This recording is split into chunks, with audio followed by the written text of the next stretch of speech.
The first thing Maya Ellison noticed was the mist. It came out in short bursts from a travel-size sanitizer bottle, sharp and wet beneath the cabin lights, crossing the space between business-class seats before settling on the cream leather armrest.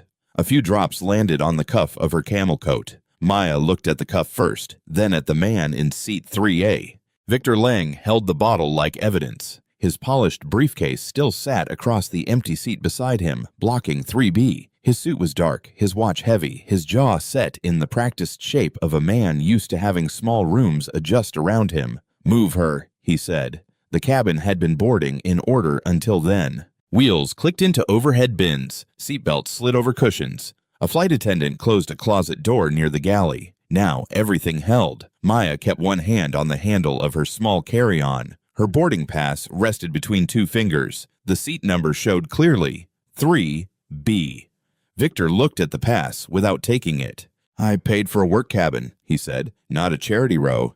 Maya did not wipe the sanitizer from her sleeve. "That bottle is not doing what you think it is." His eyes narrowed. "Excuse me. You are spreading more from your mouth than from your hand." A breath moved somewhere across the aisle. Not laughter, close enough to make Victor turn his head. A flight attendant stepped in from the front galley. Her name tag read Elena Vargas. Her hands stayed open at her sides. "Sir, please lower your voice and put the bottle away. She says she is sitting here." Elena looked at Maya.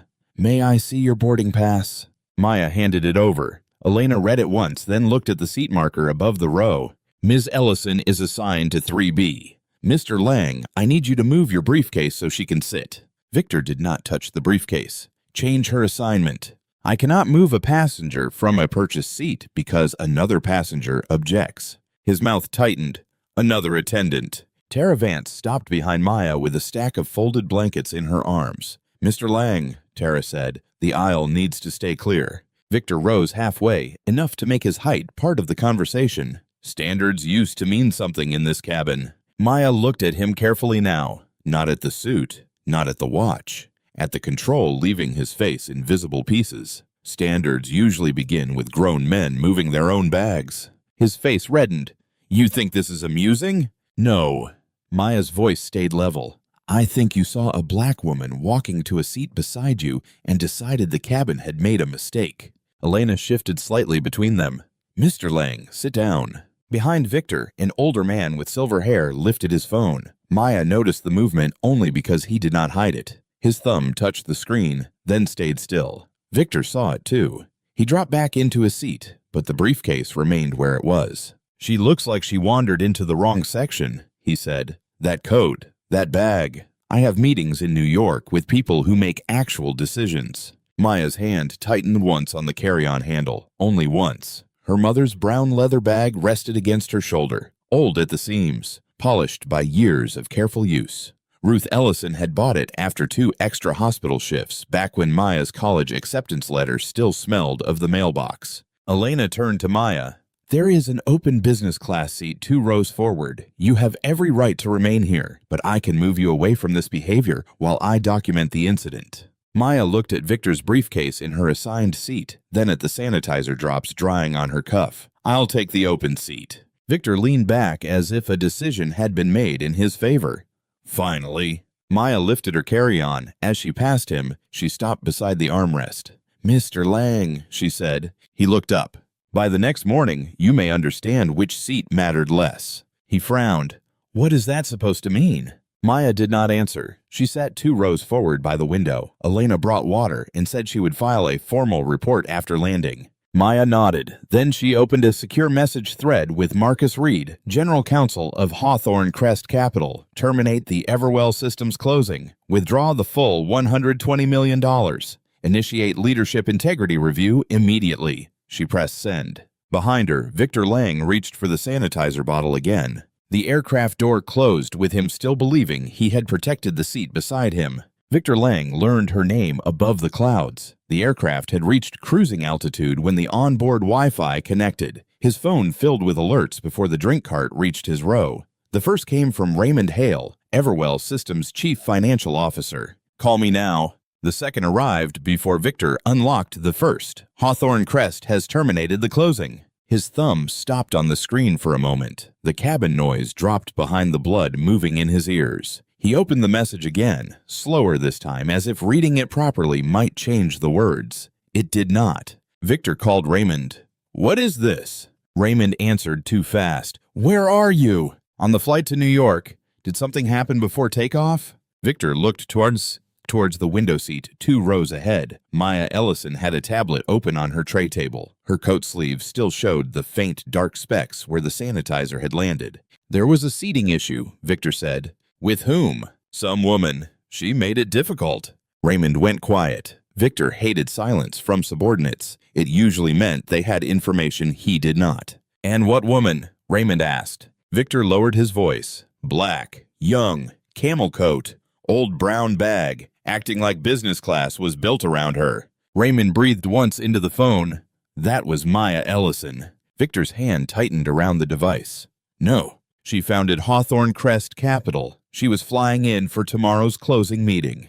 Victor looked forward again. Maya turned one page on her tablet. Nothing in her posture had changed. Raymond kept speaking. "Marcus Reed sent formal notice. Full withdrawal. Integrity breach review. Co-investors are freezing their commitments. Reverse it." "I cannot reverse her instruction." Victor stood before Raymond finished. He walked down the aisle with his jacket buttoned and his face arranged into apology. Maya did not look up until his shadow touched the edge of her tablet. "Miss Ellison," he said, "I believe we should speak." She finished reading the line in front of her. Then she looked at him. "You learned my name." Victor smiled tightly. "There was a misunderstanding. You sprayed sanitizer around me. I overreacted. You called my presence a problem." His smile thinned.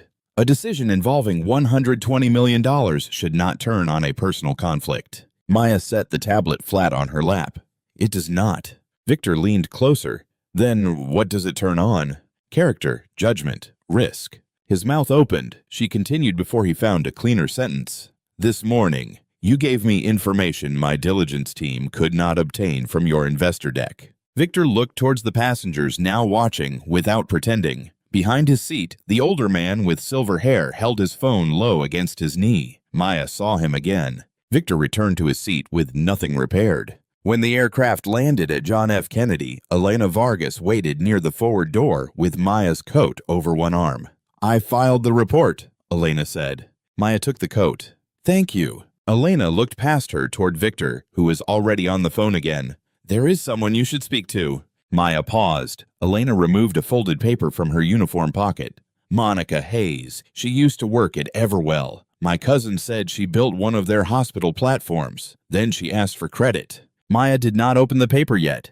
"What happened?" Elena's eyes stayed steady. "Her reviews changed. Her title disappeared. Then she disappeared from the company." At the Lenox Park Hotel, Marcus Reed was waiting with coffee and a legal folder. Maya placed Elena's paper beside the closing file. Marcus read the name. "Monica Hayes," he said. Maya looked toward the window where Manhattan moved behind wet glass. "I boarded that plane to decide whether Victor deserved our money." Marcus closed the folder halfway. "And now?" Maya touched the worn handle of her mother's brown bag. "Now I need to know how many women paid for the version of him I saw." Monica Hayes met Maya the next morning in a small Harlem cafe with rain still clinging to the windows. She brought one folder, not a thick one. That made it worse. The pages inside were clean, dated, and ordinary enough to survive denial. 8 years of strong reviews. Product notes for Pulse Bridge Analytics. Emails naming Monica as the original architect. Then one complaint filed against Victor Lang. 2 weeks later, the language changed. Difficult, reactive, lacking executive presence. Maya read each page without speaking. Marcus Reed sat beside her, taking notes in a narrow legal pad. "He told me investors didn't want a black woman with too much authority in front of the room," Monica said. Maya looked up. Monica's hand stayed folded around her tea. "Then he used my work to raise money." By midday, another former Everwell director called Sophia Reyes. Then an old workplace justice report surfaced inside Hawthorne Crest's own diligence portal. The warning had reached Maya's firm 6 months earlier. It had been archived as reputational noise. Maya closed the report and placed her palm on the table, not on Monica's folder, on her own company's failure. "We missed this," she said. Marcus did not soften it. "Yes." That evening, Victor tried to take back the story. He stood behind a podium and called the airplane incident a private misunderstanding. He said Maya had put hospital jobs at risk because of personal offense. Patricia Hale shaped the words from the front row. The next morning, Elena Vargas was suspended by her airline after refusing to rewrite her incident report. Then Walter Sims arrived. He was the silver-haired man from the row behind Victor, a retired federal labor investigator. He carried an old phone, an external drive, and a statement written in careful block letters. The first recording showed the cabin, Victor's sanitizer, his words, Elena's warning, Maya's calm. The second recording came from the airport lounge after landing. Victor's voice was lower there. "Make her look unstable." Patricia answered, "If she opens the employment files, we have exposure." Then Victor again. "Deal with the flight attendant before she gives Maya anything useful. Suspend her, fire her, I don't care." Maya did not move. Walter played the last line. "If Monica resurfaces, remind her that sick fathers are expensive burdens." Marcus stood before the recording ended. By the next day, Victor took the stage at the American Health Tech Capital Forum to announce replacement financing. Maya entered before the documents were signed. She carried the same brown leather bag. Monica walked behind her with the folder. Elena came in uniform, her name tag pinned above her heart. Walter followed with the evidence copies. Victor tried to object. The replacement investor closed his folder. "Let her speak." Maya played the cabin video first. Then Monica laid out the reviews, the complaint, the retaliation, the settlement. Then Walter's recording filled the ballroom. Victor's own voice did the work. Patricia stood when her emails appeared on the screen. Settlement approvals, complaint relocations, draft language painting, Maya as emotional. Instructions to keep the Monica file away from investor review. She did not reach the aisle. Everwell's board chair asked her to remain seated until counsel arrived. The replacement investor withdrew the term sheet before leaving the room. The financing table stayed set, but no one signed. The microphones remained live long enough for every reporter to hear the sentence. "No capital will proceed under current leadership."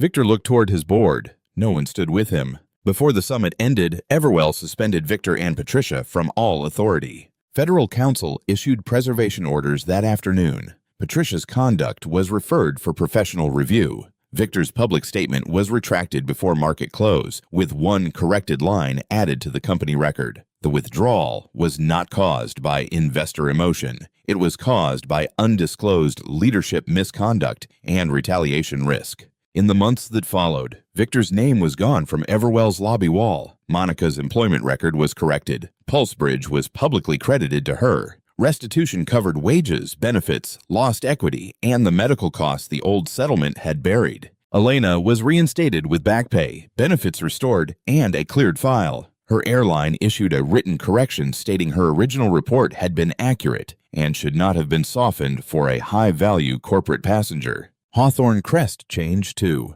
Maya ordered a review of her own firm's failure to escalate the warning report. The senior diligence director who archived it lost approval authority. The board restored Maya's authority over the Everwell decision and entered its own correction into the minutes. The risk was not Maya's proximity to the harm. The risk was the firm's delay in believing the warning. Every major investment now required an outside workplace equity review and a direct worker reporting channel before capital could close. Evidence of retaliation triggered automatic funding suspension. Maya flew home with her mother's old bag under the seat. Elena worked the cabin. Monica texted before takeoff. "Daddy came home today." A young engineer accepted a leadership role. She said she stayed because she heard us. Maya looked out the window. Victor had thought one seat could measure her place. She used one record to measure the whole system. If you were in Maya's position, would you have walked away quietly, exposed him publicly, or followed the evidence until the whole system answered? Comment your answer below.